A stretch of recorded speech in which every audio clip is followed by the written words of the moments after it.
On today's show, the final Locked On Cavs whip around of the season is here. We talk about games that may or may not matter against the New York Knicks and the Indiana Pacers with Gavin Schall and Tony East on this edition of Locked On Cavs.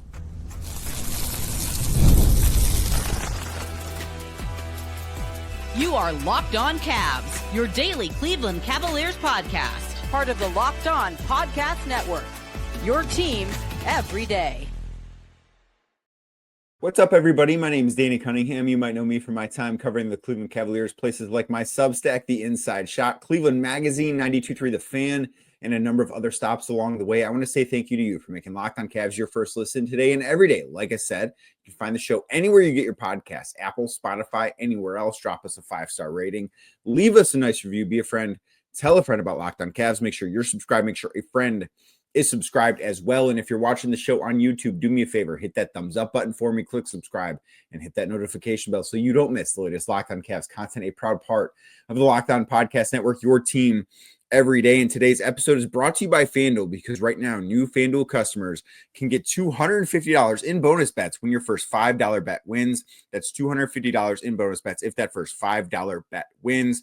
On today's show, Tony East from Locked On Pacers stops by. The Cavs play the Pacers on Thursday and on Sunday in their third to last or second to last, I guess, and last game of the regular season. Those games may or may not matter, but the conversation with Tony certainly gears more towards what if these two teams see each other in the second round of the playoffs, because the Pacers, as things stand right now, are the number 4 seed. I think it's the most likely outcome that they are the number 4 seed. So we talk a lot about that. And then Gavin Schall of Locked On Knicks, who was on last week's podcast, we talked about what happened between the Cavs and the Knicks when they played last week. We talked about the return of Jalen Brunson and, of course, what could happen in the postseason if these two teams somehow were to meet up. So make sure you keep it locked right here for those interviews. Both those guys do a great job with their podcasts, and there's a lot to follow with the potential postseason matchups against those two teams. So before I get into anything else, I need to tell you guys, make sure you are subscribed to the Locked On Cavs daily newsletter. It's your one stop for ultimate team and league coverage delivered right to your inbox. You can sign up for free right now at lockedondaily.com.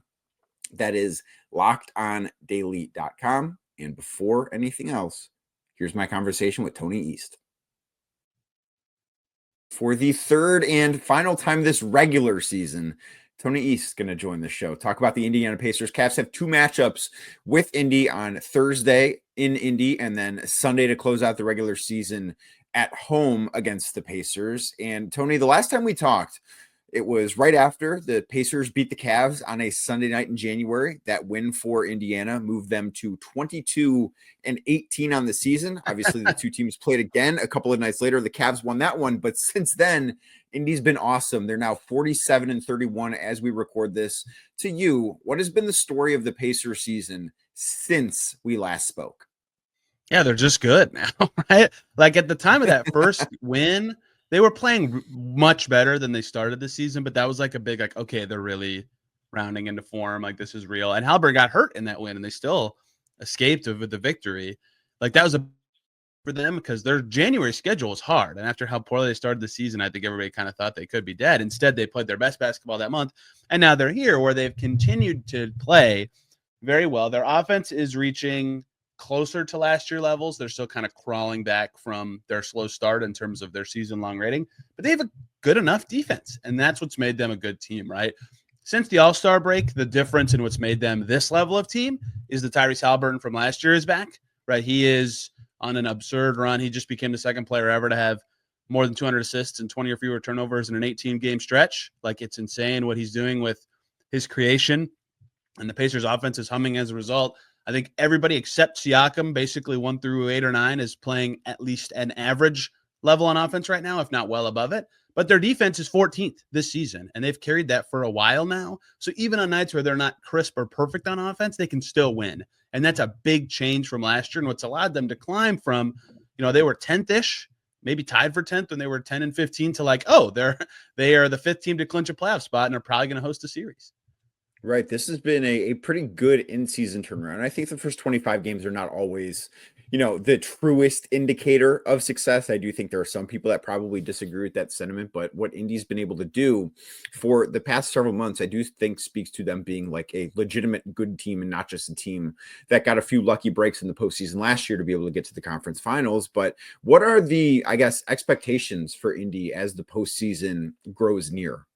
Yeah, I think if they can host a series, they'll feel like they can win in the first round. And they're two right now. Their magic number's 2. It might be able to be 1 when this comes out. I'm not sure, but it's close to them locking up home court. Technically, 3 is still possible, but that's not going to happen. So the odds-on favorite is they'll be playing some Central Division team as the 4 seed, and I think the expectation should be that they would win that series. Right? They played the Bucks well last year and in the regular season, and then beat them in the playoffs, albeit without Giannis. This year, the Bucks have gone 3-1 in that series. They've handled the Pistons the last 2 years, right? I think they would feel good at their current level of play.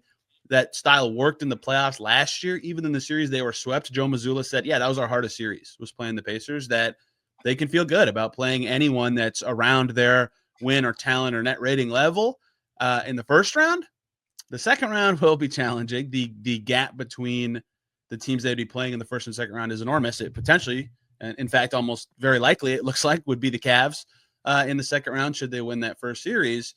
And that's where things would get really challenging. Like at that level of team, they probably wouldn't be expected to win, even against a team that they did beat once, maybe twice. We'll see how these rest of the week goes in the regular season. So I think most realistic expectations would be win around, and the rosiest fans would say they could win 2. And how their postseason feels will depend on like how those things go, right? If they scrape through the first round and then get smoked by the Cavs, no one would feel good about it, even though they met expectations. If they smoke someone in the first round and then go to 7 with the Cavs, people would feel good about that, I think, even if they lost. So it's always those little nuances that matter. But I kind of think that's the expectation that they've earned for themselves after the run they had last year and the way they've been playing for the last 2 or 3 months. So before we talk about how the Pacers and Cavs would match up in the second round, because I do think that's the most likely outcome here, is that you and I are doing a podcast again in a couple of weeks talking about the Eastern Conference semifinals and how much we love driving between these two cities. I do want to ask you about the potential first round opponents for Indy, because it's going to be, in all likelihood, they're not going to catch the New York Knicks. New York has a tiebreaker over Indy. New York also plays, I believe their magic number is 1 for that 3rd seed, and they play the Brooklyn Nets the final day of the regular season. So like that is just not going to happen. Well, it looks also like the Pacers want to catch them. Well, right. Like that's the other thing, but I don't think it necessarily matters for the first round matchup. That said, It could be Milwaukee. It could be Detroit. What do you think Indy's preference is for a first round opponent?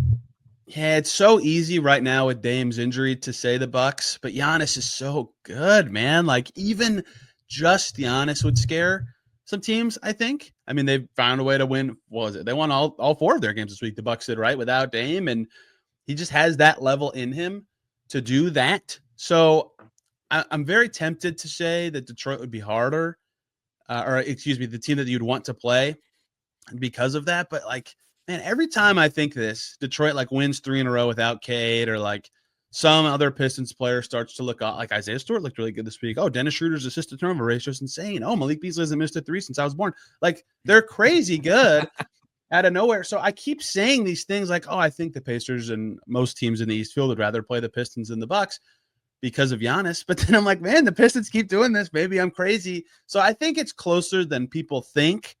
But if I am still defaulting, like I've watched enough playoff games in my lifetime, as have you, to know that someone like Giannis can just win a series, right? And so I think that the best case scenario for the Pacers would be playing the Pistons, and those 2 teams play each other 2 more times, right? So that seeding chase is still really up in the air. It might really depend on what happens Monday and Tuesday to see who's motivated to get what there. But I think the Pistons would be the favorable matchup, even though I think without Dame, which it sounds like he could still return, we'll see. Pacers Bucks could be winnable, if Dame's not there, even if Giannis is amazing. Right. And I think I'm at the point, and it sounds like you are too, where I will believe the Damian Lillard is back and playing well and healthy when I see that actually happen on the floor. Obviously hoping the best for him, but like, I'm not going to count on it. We did this last year with Giannis in the calf thing, right? They were like, oh, maybe game 4, maybe game 5. He didn't play the whole first round. So on one hand, it's blood clotting, it's different, but like I've been duped by the Bucks in the last year. Today's show brought to you by Monarch Money. You ever check your bank account and wonder, where'd all my money go? Between dining out, online shopping, entertainment, it can be really easy to lose track. That's where Monarch Money comes in. They'll be your personal CFO, giving you full visibility and control over your finances, which is exactly what you want. Monarch Money isn't just a budgeting app. It is a complete financial command center. You can track all your accounts, investments, and spending right in one place. So you can stop managing your money and start building your wealth, which is exactly what you want to do. Instead of juggling multiple apps, you can use Monarch to check your finances, track spending, even plan for those long-term goals that we both know you have. Managing money with your partner can be smoother than ever. You can track shared and personal accounts, set goals, and stay on the same page without all the stress that you might think comes along with that. So take control of your finances with Monarch Money. Use code LOCKEDONNBA, that is LOCKEDONNBA at monarchmoney.com for 50% off your first order. Again, that's monarchmoney.com, code LOCKEDONNBA for half off your first year. Right. That's a really fair point. And to, give Milwaukee credit for winning their last four, sure.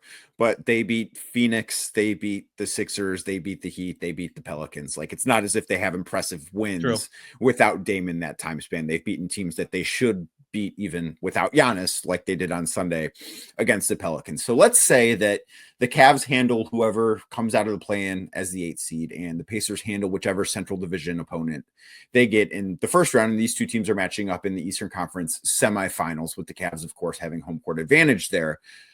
What advantages do you think the Pacers would try and exploit in that series? Pace, play fast, right? Be confusing.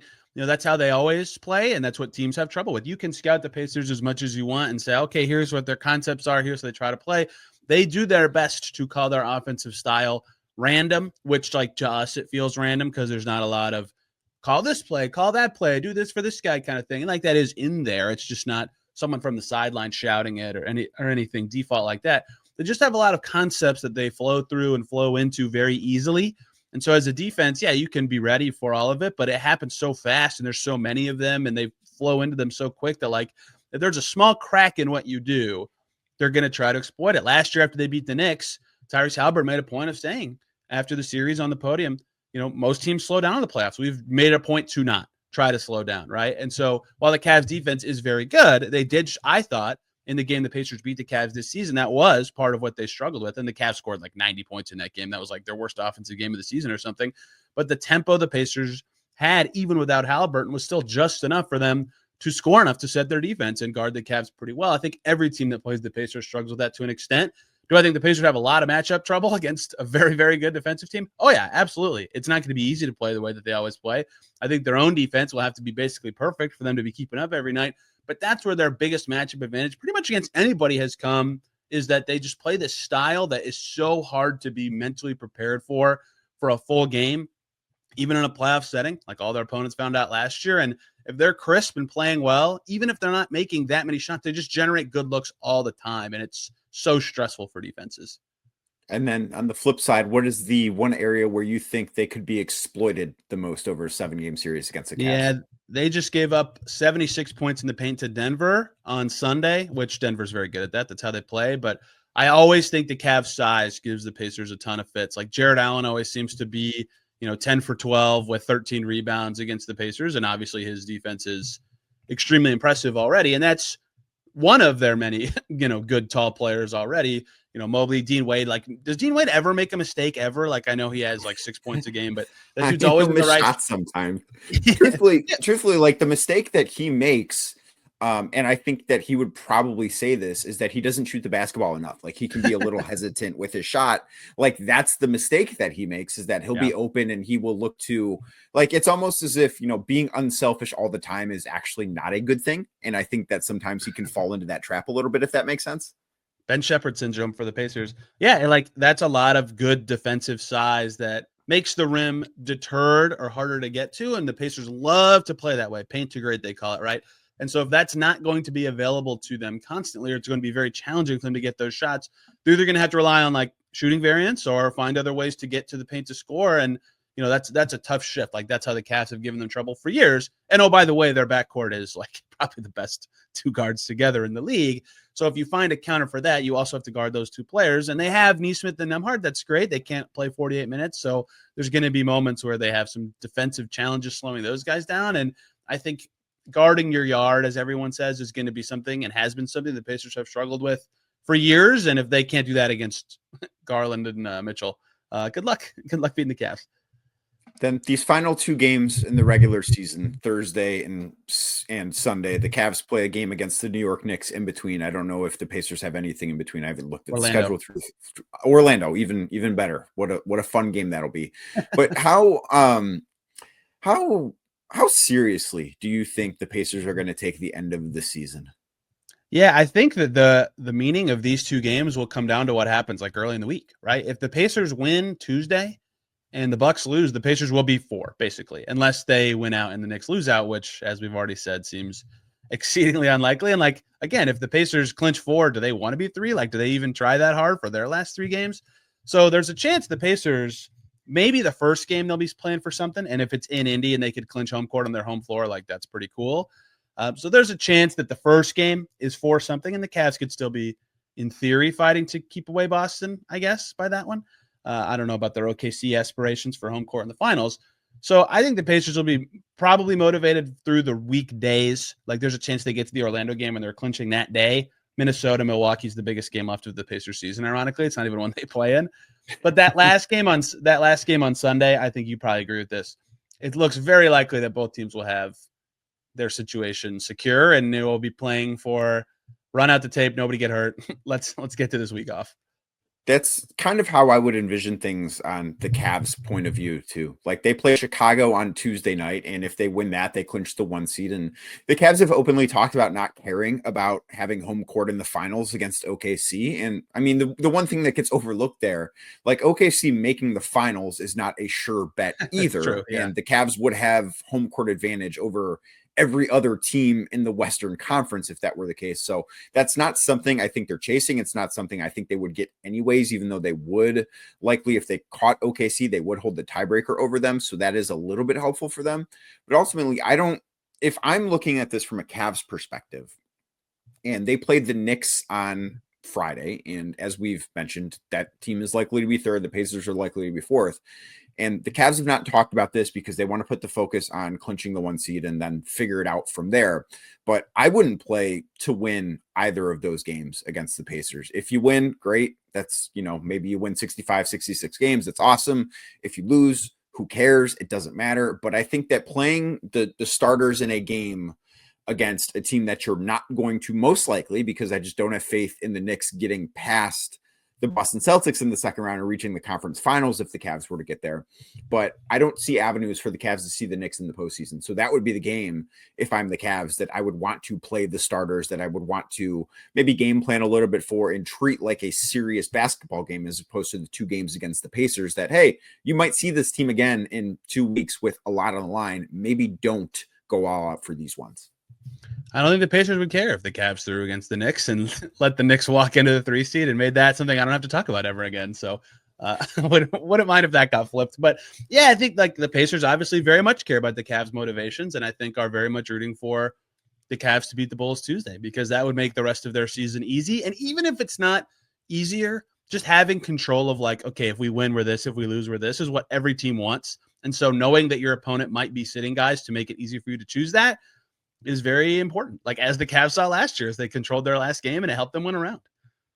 Yeah, and they decided, hey, we're not going to play anybody in the second half against the Charlotte Hornets. JT Thor's going to go off for 20-plus points, and we're going to lose. So we see the Orlando Magic and still need 7 games to beat them. But obviously the Cavs won't necessarily be in that same situation. But the final week, catch the excitement, right? That's what we all say about the last week of the regular season.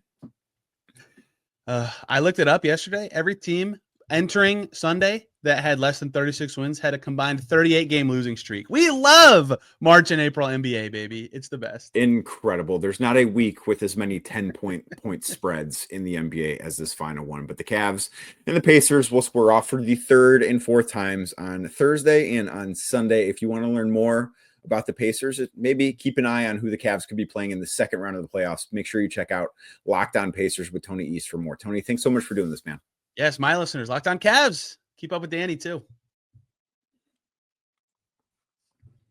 Today's show is also brought to you by FanDuel Sportsbook. The NBA playoffs are almost here, and FanDuel is giving new customers an incredible way to get in on the action. Because right now, when you join FanDuel and place your first $5 bet, you'll get $250 in bonus bets if that first $5 bet wins. FanDuel makes betting easy, whether it's picking your favorite team or diving into player props. You've got three-pointers, steals, assists, rebounds, first player to 10 points, first team to 10 points. Who's going to score the first basket? FanDuel has it all, everything. Whatever you can imagine, FanDuel has it. Awards voting. Odds don't look so good for the Cavs there right now. They should look better than they do, but they don't look great. But there's so many ways to bet on your favorite player props or game props, whatever you want to do. FanDuel has it all. Plus, after the game tips off, you can even combine live prop bets into a same game parlay for your chance to win big. So like I said earlier, new FanDuel customers, place a $5 bet. That $5 bet hits, you get $250 in bonus bets. I can't think of anything better heading into the NBA playoffs than that. That's the dream scenario, and FanDuel is making it happen for you. So all you need to do, head on over to FanDuel.com. That is FanDuel.com, or download the FanDuel Sportsbook app today. Claim your $250 in bonus bets. Again, first $5 bet wins $250 in bonus bets with FanDuel, America's #1 sportsbook. And it is time to talk about the New York Knicks for probably one final time this year, unless these two teams find a way to match up in the conference finals. But since we last spoke, Gavin, the New York Knicks got Jalen Brunson back from that pretty nasty ankle sprain that cost him, 4 weeks, it seemed like. What have you thought of his play so far back from that injury? Yeah, so just as of time of recording, one game, he had 12 points last night, the last 3 of which were a dagger, 3 to beat a double team that was racing towards him. So the magic is certainly still there, but there's definitely some rust to knock off. His just ability to blow by guys has vacillated a lot game to game this year, and last night was understandably a low point in that respect. Didn't really look like he'd get a lot of separation, but he also wasn't always trying to get a ton of separation. We're going to talk about it, but OG Anunoby has been on a heater to end all heaters. Mikal Bridges has been playing really well. Karl-Anthony Towns, obviously always a substantial part of the offense, and Jalen did everything possible to fit in on a Knicks team that at least recently has been playing quite well in his absence. So I think that was priority number 1 last night. And I think you will in probably pretty quick succession see him become the Jalen Brunson he's been all season, the Jalen Brunson he's been now for 3 years on the Knicks. Does anything that they do in this final week necessarily matter when it comes to Jalen Brunson, or is everything, and we will talk about OG Anunoby coming up in a second because what he's been doing has been awesome for them, but is just at this point, is it everything, hey, whatever happens in this final week of the season happens, and as long as Jalen Brunson is ready to go for game 1 of whoever the Knicks play in the first round of the playoffs, that's the only thing that matters here? Yeah, so I think the single biggest thing they're looking at is how does this offense look if this is who OG is going to be going forward. And to be clear, I don't think we're going to get quite this. The last 8 games, he shot 58% from the field. I think just under 48% from 3, 91% from the line, right? All that's a little unsustainable. Obviously, at the end of the day, Jalen Brunson is going to be the number 1 option going away on this team. I would be shocked if Karl-Anthony Towns is not the number 2 option going away on this team, but you don't want to lose what you found with OG. You don't want to lose what you found with Mikal Bridges, with Deuce McBride for a short stretch after the Brunson injury before he got hurt, right? And how do you have a more equal opportunity offense, one where Brunson isn't exhausted at the end of playoff games, exhausted at the end of series, and striking that balance. And they have 4 games right now to figure that out, because this has been a very heliocentric offense this entire season around Brunson and to a lesser extent, Cat. With Anunoby, when the Knicks were in Cleveland last week, he played, I thought, one of the best halves of basketball I've seen somebody play against the Cavs. He had 19 points in the first half. I think he missed only 2 or 3 shots. He was outstanding, and he was hitting some really, really tough shots. And the second half didn't necessarily go as well for him or the Knicks in that game that the Cavs ended up winning, I believe, by 21 points or something along those lines. But what has it been about OG's game during this Brunson absence that obviously is now over? But what has it been about what Anunoby has been able to do that has impressed you or stood out to you the most? Oh man, it's tough to pick one thing, but I think it is. I'm here to ask the hard questions, Gavin. Yeah. I appreciate that. That's why I keep coming back. I think it's the confidence. He has always been someone who has aspired to bigger things. Going back to his Toronto days, he's hinted at wanting a bigger role. He thinks he's someone who's deserved a bigger role. And then in the past, few exceptions, like when he's gotten the opportunity, you certainly see like the outline there, and you see why people early in his career was like, all right, can Kawhi Leonard take this guy under his wing and mold him into a clone of himself? But the bag has just never been there, for lack of a better term, right? Like his ability to string multiple moves together off the dribble, like he's very robotic generally, and just somewhat limited in terms of his handle, but like it is really flashed, and the work he's clearly been putting in for years seems to be coming together. Like it's kind of like preparation meeting opportunity. You're seeing him like last night had Oso Ighodaro on a switch, goes between the legs, hesitation, burst. Booker tries to meet them at the rim, Euro step between the two of them, rises up for a dunk, right? Because the physical tools are not in question, right? Like he maybe some there are players in Cleveland and Boston that can slow him a little bit, but you play a team like the Hawks, like literally just no one physically that can guard him. Even the Suns with Ryan Dunn, like the refs more than ever letting guys get away with that armbar. He can just get to the rim, put an elbow into you go flying back, and he dunks the basketball. And you combine that with his ability to play make defensively, get himself out in transition, where he is just, it feels like he's shooting 100% right now. There's just a lot of different things clicking.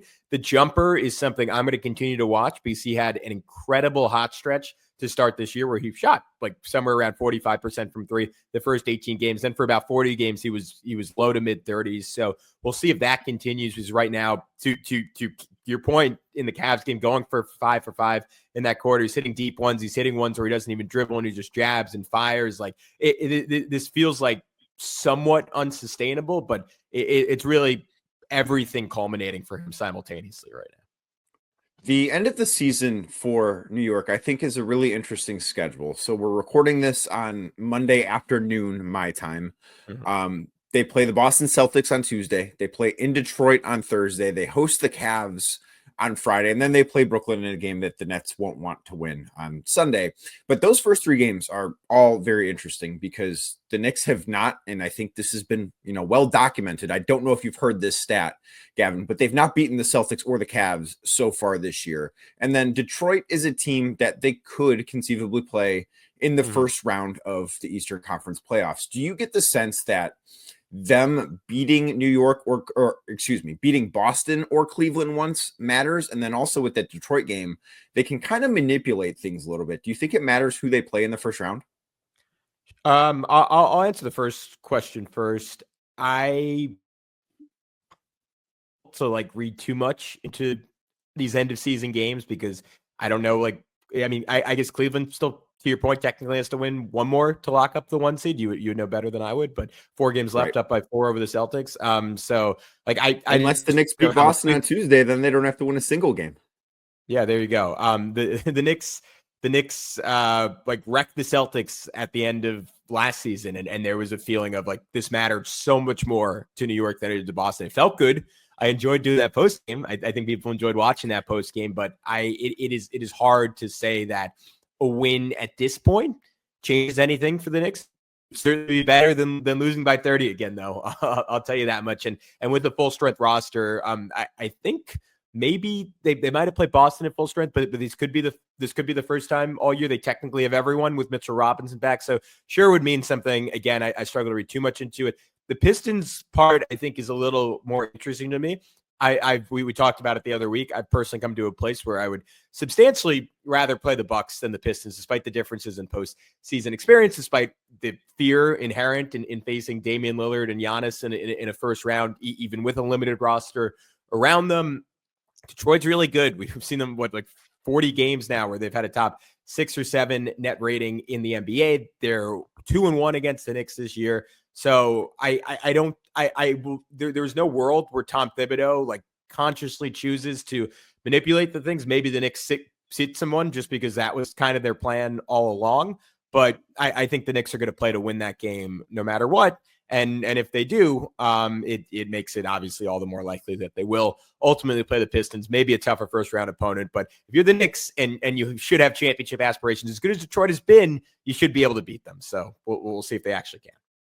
Right. That'll be a very interesting thing. And I do believe New York does have the tiebreaker over Indy, so that essentially 3 seed is locked up, considering that they have a game against Brooklyn the final day of the regular season. That will be a win for New York. So I just do think it's really interesting that the Knicks kind of hold this power to potentially be able to manipulate the middle of the Eastern Conference standings, and something that not only would have an effect on who they play in the first round, but could have an effect on who the Cavs play in the second round, because they will in all likelihood get the winner of that 4-5 matchup. So that's certainly something to keep in mind.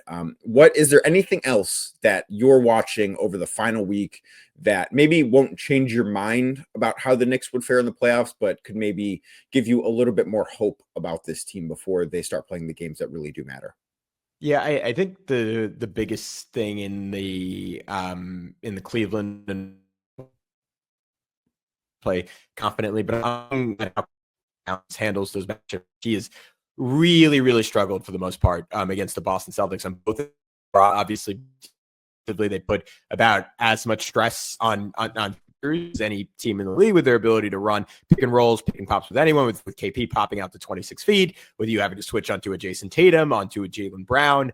And Cat held up a little bit better last time they played, with the Knicks being more comfortable using him switching, where he's much better than he is in drop defense, even against a Tatum, even against Brown. And then offensively, Boston has been really, really smart about how on his drop.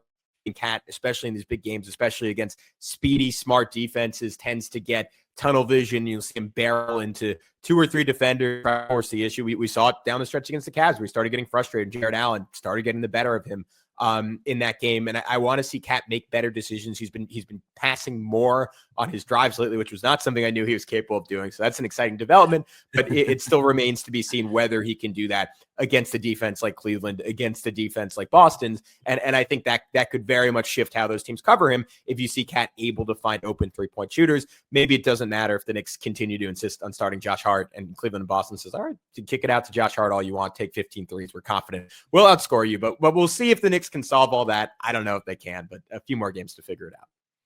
Well, we will see. They have a few more games, and maybe if they win a few more games, we'll see each other in the conference finals. Gavin, thanks so much for doing this, man. Appreciate the time all season long.